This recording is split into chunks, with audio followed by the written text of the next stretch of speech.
My name is Raymond, and if someone had told me 15 years ago that the boy I cherished above all else would one day reject me, only to return when he learned of my wealth, I would have dismissed it as a cruel jest. But life has a way of dismantling your heart piece by piece, through betrayals that stack silently until you realize love, devotion, and sacrifice mean little to those who only see value in what they once cast aside. This is the tale of how I became a father, lost it all, and found solace amid the wreckage of what was once my family. 15 years ago, I was 30, married to Grace, a woman I thought was my soulmate. We met in college. She was the vibrant, driven one with a smile that lit up every space, and I was the steady one, craving a simple, grounded life. After 5 years of marriage, Grace announced she was pregnant. I remember collapsing to my knees, tears streaming, whispering gratitude to the universe. Fatherhood was my greatest dream. When our son Lucas was born, time stood still. His tiny hand gripping my finger sealed a promise. I'd protect him, guide him, and love him beyond measure. For years, I did just that. I was there for every moment, his first step, first word, first school day. Working as an IT specialist at a growing firm, I poured every spare cent into building a cozy home for us.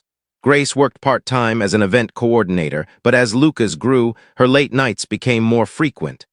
I brushed it off at first. She thrived in social settings, and I wanted her to have freedom. But over time, I noticed fractures in our bond, guarded phones, the scent of unfamiliar cologne, her once warm laughter turning cold and distant. I told myself not to overthink it. We had Lucas. We had a family. Everything unraveled when Lucas was 7. One evening, I came home early and saw a message flash on Grace's phone. Still thinking about last night. You were radiant in blue. It was from a contact labeled G. My world crumbled in slow motion. I didn't confront her immediately. For a week, I quietly collected proof, receipts, texts, photos. The truth emerged. Grace had been involved with Harold, a client, for nearly 2 years. When I confronted her, she didn't cry or deny it. She just said, "Ray, it wasn't planned. You were always working. I felt so alone." That word, alone, cut deeper than her infidelity. I'd worked tirelessly for her and Lucas, and somehow that left her lonely. We separated, but I visited Lucas daily. He was my lifeline, untouched by the mess. Then, during a counseling session, Grace dropped a bombshell she'd buried even from herself. Her affair began before her pregnancy. There was a chance Lucas wasn't mine. The revelation numbed me. I barely processed the session. Grace pleaded not to pursue a test, insisting Lucas was mine in every way that counted. But I needed the truth. I ordered a private DNA test. When the results arrived, the paper felt like it weighed a ton. One line burned into me. Probability of paternity, 0%.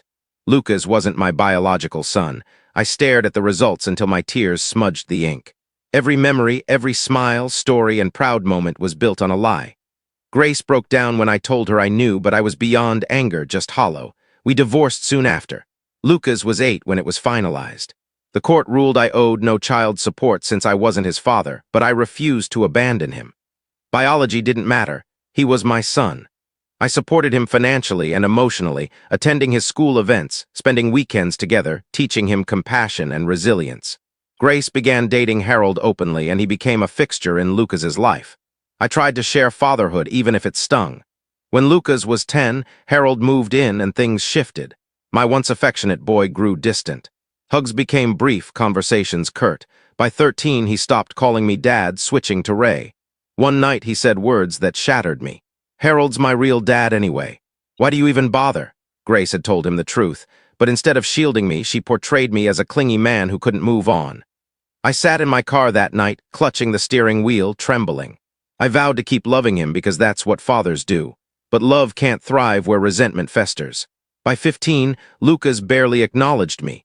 He took Harold's last name and cut off contact entirely. Grace and Harold married, erasing me from their world. I buried myself in work, climbing the ranks and eventually founding my own cybersecurity company.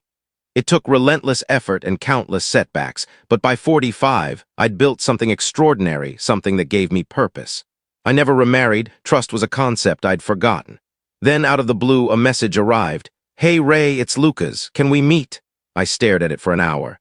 After years of silence, after he'd discarded me, he wanted to talk. We met at a cafe. At 23, he was polished, dressed in designer clothes that screamed ambition. He smiled awkwardly and said, "You look good. Heard your company's killing it." There it was.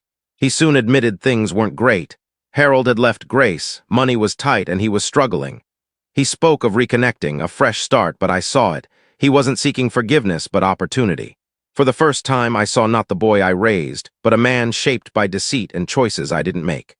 I listened, then said, "Lucas, I loved you like my own. I gave you everything when I had little to give. When you learned the truth, you walked away without a glance. That was your choice, and I honored it."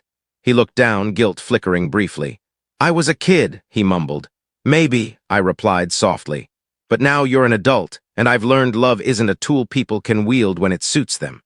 I left cash for the bill and said, "I'll always wish you well, son, but you don't get to return just because I'm someone worth knowing now." I walked away before he could answer. I still think of him, the boy who wasn't mine but held my heart.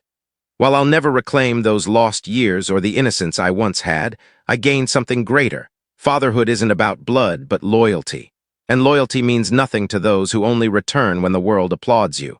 2 years after that cafe meeting, Grace re-entered my life with a voicemail. Her voice trembled. "Ray, it's me. I know you don't want to hear from me, but it's about Lucas. It's urgent." I hesitated, the words stirring old pain. She hadn't contacted me in nearly a decade. When I called back, she answered instantly, her voice fragile. "Ray, Harold's gone. He left 2 years ago, moved away. Lucas is struggling. He barely talks to me, but he needs help." Silence hung heavy. "Why tell me?" I asked. She sighed, "Because you were the only constant in his life, the father he needed even if he didn't see it." I laughed bitterly. "You think I'm punishing him?" She went quiet. In that pause, I pictured her face, the one I once loved, the one that made promises we both broke. "I'll think about it," I said and hung up. I didn't reach out to Lucas then. Months later, he texted, "Mom said she called you. I know I don't deserve it, but I need to talk." Against my instincts, I agreed to meet at the same cafe. It felt like stepping into an unresolved chapter. He stood awkwardly, looking older, worn. The spark he'd once had was gone, replaced by fragility. "Thanks for coming," he said softly. I nodded, sitting across from him. We sat in silence until he spoke. "I screwed up, Ray. I see that now. I said things I can't undo." His voice broke. "When Harold left, I thought it wouldn't hurt, but he didn't even say goodbye. And Mom's struggling. I thought I was too old to feel abandoned, but it hit hard." I studied him, torn between pity and doubt. He looked up and said, "You were the only one who stayed, and I threw that away." Those words struck deep. I wanted to rage, to recount the nights I sat alone, the birthdays I missed. But I was just tired. "I don't hate you, Lucas," I said. "I never did. I just stopped chasing those who didn't want me." He nodded, eyes down. We talked for hours, his struggles, regrets, dreams. He wanted to study, maybe start a business. He wasn't asking for money outright, but I sensed the careful pauses where pride clashed with need. As we parted, he asked, "Can we start over?" I paused. "Starting over means honesty, Lucas. It means you don't vanish when life improves." He nodded, promising he wouldn't. For a while, things were hopeful. We met weekly, shared dinners, talked like when he was young. It was tentative but genuine. I helped him enroll in a tech program and gave him a small role at my firm, administrative, a test for us both. Months passed, and I dared to believe people could change. Then my manager called. "Ray, your son's pitching a crypto scheme to clients using the company's name for credibility." My heart sank. I confronted Lucas that evening. He looked trapped but defiant. "It's not what you think. I was just trying to make money. You don't know how hard it is living in your shadow." I replied, "Lucas, you used my company's name. You lied. That's not ambition, it's deception." He snapped, "You think you're perfect, that everyone owes you because you were the good guy. You're just bitter because Mom picked someone else." That old wound tore open. I stood silent, then said, "I didn't lose your mother, Lucas. I lost faith in those who mistake kindness for weakness." He stormed out. That was our last conversation. He quit the next day, leaving a text. "I can't be who you want." Maybe he was right. Maybe we couldn't be what each other needed. A year later, Grace sent a letter, her handwriting shaky with emotion. "Ray, I'm sick. It's serious. I'm not asking for help, just forgiveness. I destroyed the best thing I had, you.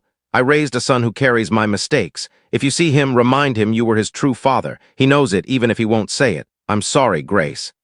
I felt a mix of sorrow, anger, and relief. I never saw her again. She passed months later. Lucas sent flowers to her funeral but didn't attend. It felt like the perfect end to our fractured story, a family broken by deceit, briefly reunited by regret, and undone by pride. I hear Lucas is doing all right now, working at a marketing firm, living independently. We don't speak, but I don't resent him. He taught me something success never could. Peace isn't about reclaiming what's lost. It's about releasing what was never truly yours. When asked if I have children, I pause, then say softly, I once did. Because for 8 beautiful, painful years, I was a father, and no test can erase that.